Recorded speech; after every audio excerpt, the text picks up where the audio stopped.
예, 이번 시간에는 세무사랑 프로로 인한 사원 등록 사례를 통해서 인적 공제에 관련되는 부분과 중소기업 취업자 소득세 감면 규정 적용 과정들을 한번 살펴보도록 하겠습니다. 먼저 54페이지의 실무 사례를 보시면 한라의 연말정산에 필요한 사원 등록을 하라라고 되어 있습니다. 직원이 4사람이 있습니다. 자, 먼저 우리 세무사랑 프로의 사원 등록을 실행하도록 하겠습니다. 이미 사원 등록에 백두산, 안기영, 송창시, 속리산 이미 등록이 되어 있습니다. 기본적으로 사원 등록에 대한 기본 사항에 대해서는 앞에서 설명을 드렸고요. 그다음에 이제 부양가족에 대한 부분을 보도록 하겠습니다. 54페이지에 보면 백두산 사원에 대해서 본인부터 아버지까지 백봉산까지 그 기본공제 대상자 관련해서 등록하도록 되어 있습니다. 그래서 기본공제 대상자를 등록하실 때 부양가족 명세에서 연말관계라고 되어 있는 부분이 본인과 부양가족의 관계를 의미하는 부분입니다. 관계라고 하면 밑에 당구장 표시에 연말관계라고 해서 0번이 소득자 본인, 1번 소득자 직계존속, 2번 배우자의 직계존속, 3번 배우자, 4번 직계비속, 자녀나 입양자를 의미하고요. 5번 직계비속 제외, 4번 제외 부분이 있는데 4번을 제외한 직계비속이라고 하면 결국에는 장애인인 비속에 그 배우자가 장애인일 때를 의미한다라고 이해를 하시면 되겠고, 6번은 형제자매, 7번 수급자, 8번 위탁 아동으로 이렇게 연말정산 본인과 관련되는 관계를 먼저 선택을 하신 다음에 성명과 주민등록번호를 입력을 합니다. 화면에는 지금 주민등록번호가 빨간색으로 보이는 부분들이 있는데 빨간색은 임의의 주민등록번호를 가공의 주민등록번호를 만들다 보니까 빨간색으로 나옵니다. 원래는 빨간색이 나오지 않고 정상적인 주민등록번호로 가야 됩니다. 그리고 주민등록번호를 입력을 하면 나이가 자동으로 계산이 되고요. 그 다음 기본공제 쪽으로 커서를 이동시키면 0번 부부터 시작해서 1번 배우자, 1번 본인, 2번 배우자 해서 쭉 내용이 나옵니다. 여기에 해당되는 부분으로 선택을 하시면 되겠고, 혹시 기본공제 대상자는 아니지만 나중에 특별세액공제나 특별소득공제가 적용되는 경우가 있다라고 하면 부를 선택해서 기본공제 대상은 아니지만 특별세액공제가 적용될 땐 추가로 가족명세서를 등록해야 된다라고 말씀을 드렸습니다. 기본공제를 선택하면 자동으로 나이에 따라서 경로우대 공제라든가 장애인을 선택하는 기본공제를 장애인을 선택하면 장애인으로 자동으로 등재가 됩니다. 이때 마지막에 등록되어 있는 이영산에 대해서 장애인으로 등록을 했고요. 추가 공제에 해당되는 장애인을 선택을 해보면 장애인의 종류가 나옵니다. 장애인 복지법에 의한 장애인, 국가유공자 등에 의한 장애인, 중증 환자로 인한 장애인, 요 구분, 장애인도 이제 요 3가지 구분을 등록하도록 되어 있습니다. 그리고 자녀에 해당이 되면 자동으로 자녀세액공제 적용 대상자로 가고요. 출산 입양자가 있다면 개별적으로 체크를 해주시면 됩니다. 자녀 중에 출산 입양자, 첫째, 둘째, 셋째냐 하는 부분에 따라서 세액공제가 달라지죠. 기본적으로 등록을 해주시면 되겠습니다. 자, 백두산 사원은 큰 문제점이 없기 때문에 기본적인 내용으로 말씀을 드렸고요. 자, 그 다음에 그 사원 실무 사례에서 소득세 적용률이 100%다라고 하는 부분이 나옵니다. 자, 이 부분은 어떤 의미냐면 우리 교재에서 51페이지가 되겠습니다. 원천징수 세율 적용 비율이라고 하는 부분인데요.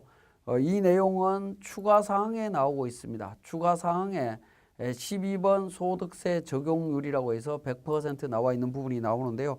자, 이 부분은 원천징수를 할 때 원칙적으로 원천징수 의무자는 근로소득에 대한 간이세액표에 따라서 원천징수를 합니다. 간이세액표에 의한 세액 100%를 원천징수를 하는데 연말정산으로 인해서 과도한 환급이나 추가 납부세액이 발생하는 것을 조금이라도 방지해보고자 간이세액표 기준으로 120%, 즉 환급이 작게 나오고 추가 납부세액이 많이 나오시는 분 같은 경우에는 원천징수를 조금 더 해서 과도한 추가 납부를 방지하고자 하는 목적이고요.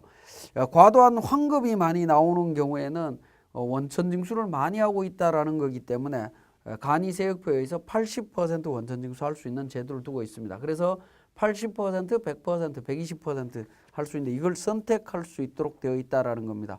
52페이지에 적용 비율 선택 신청이 있습니다.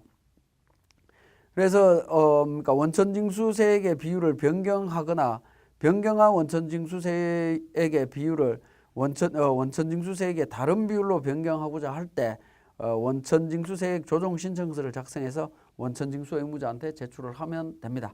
그 내용 때문에 우리 사례에서는 내용이 100%다라고 나와 있습니다. 그래서 백두산 직원은 100% 원천징수하는 걸로 되어 있습니다. 자, 55페이지에 사원 안기영 1200 4번을 가지고 있습니다. 자, 마찬가지로 안기영 주민등록번호와 관련해서 기본 사항이 이미 등록이 되어 있고요. 야, 여기에서 앞에서 한번 말씀드렸지만 생산직 근로자에 해당이 된다라고 하면 전년도 총급여를 불러오기를 통해서 작업을 하시면 됩니다. F8 부양가족 불러오기 옆에 역삼각표인데 눌러보시면 전년도 총급여 불러오는 기능이 있습니다. 적용을 하시면 되겠고요. 자, 부양가족 명세로 가서 주어진 정보에 따라서 부양가족을 등록을 합니다. 배우자, 자녀 둘. 자녀 안철이는 대학생입니다. 대학생인데 자녀는 24살이죠. 자, 대학 자녀는 만 20세가 대부분 넘어갑니다. 그래서 대학생 자녀이기 때문에 이 경우에는 기본공제 대상자가 될 수 없습니다. 그래서 부라고 선택을 하고요. 자녀에 대한 교육비라든가 의료비, 신용카드 이런 쪽에 적용을 받을 수 있기 때문에 부양가족 명세에다가 등록은 하되 기본공제 대상자 제외로 해서 부로 선택을 해주시면 됩니다. 자, 안영희는 만 6세이지만 2018년도에 입양을 했습니다. 그래서 자녀에 해당이 되고 출산 입양에 첫째로 해서 입양 신청을 했습니다. 그래서 첫째 기준으로 세액공제가 적용이 된다라고 보시면 될 것 같습니다. 그 내용이 56페이지에 참고로 기본공제 대상자는 아니지만 특별세액공제 등이 적용되는 부양가족은 부양가족 명세의 기본공제란에 부를 선택해서 공제를 배제하는 방법으로 등록한다라고 되어 있습니다. 자, 56페이지에 그리고 참 안기영 직원은 소득세 적용률이 120%입니다. 그래서 추가 사항에서 소득세를 적용률을 120% 선택해 주시면 되겠습니다. 자, 그 다음에 세 번째 직원 송창식 직원입니다.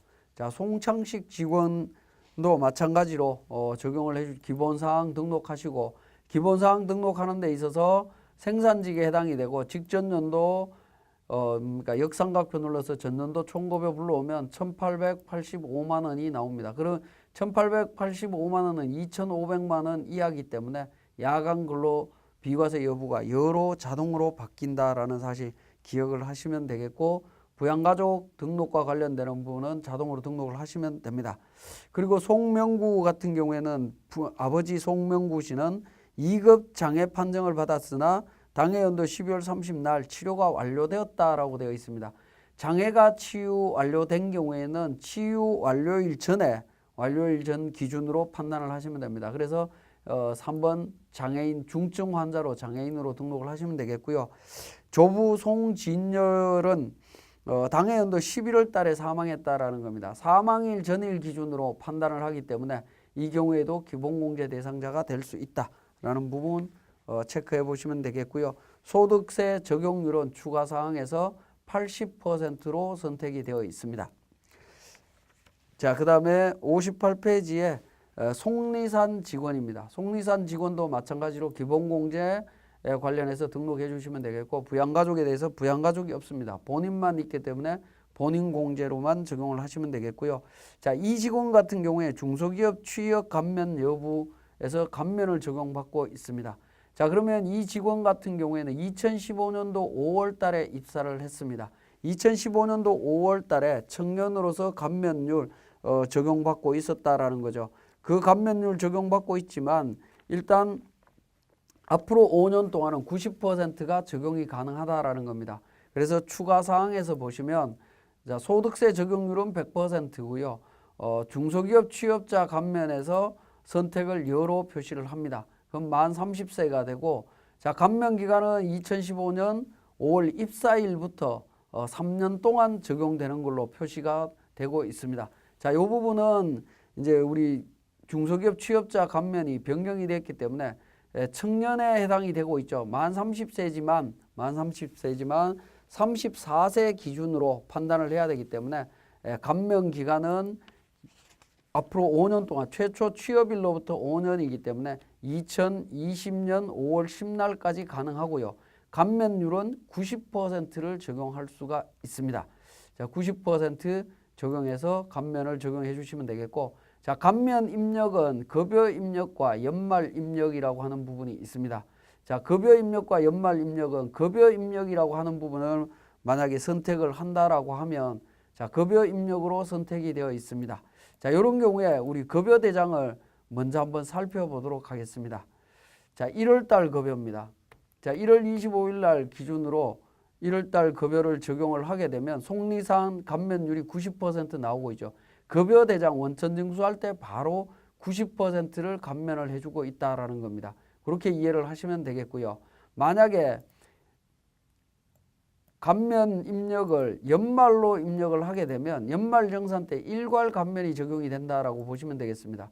그래서 다시 급여 대장을 종료를 하고 다시 1월달 급여를 작성을 하게 되면, 자, 감면율이 연말로 표시가 됩니다. 그러면 연말정산 때 일괄 감면율이 적용이 된다라고 이해를 하시면 되겠습니다. 자, 이 소득세 감면, 중소기업 취업자 감면에 대한 부분이 우리 추가 사항에서 감면율을 어떻게 감면 입력이 급여 입력이냐 연말 입력이냐에 따라서 급여 대장에 반영되는 과정들이 조금 달라지고 있다라는 점 기억하시면 되겠습니다. 여기까지가 사원 등록과 관련되는 사례 문제였습니다.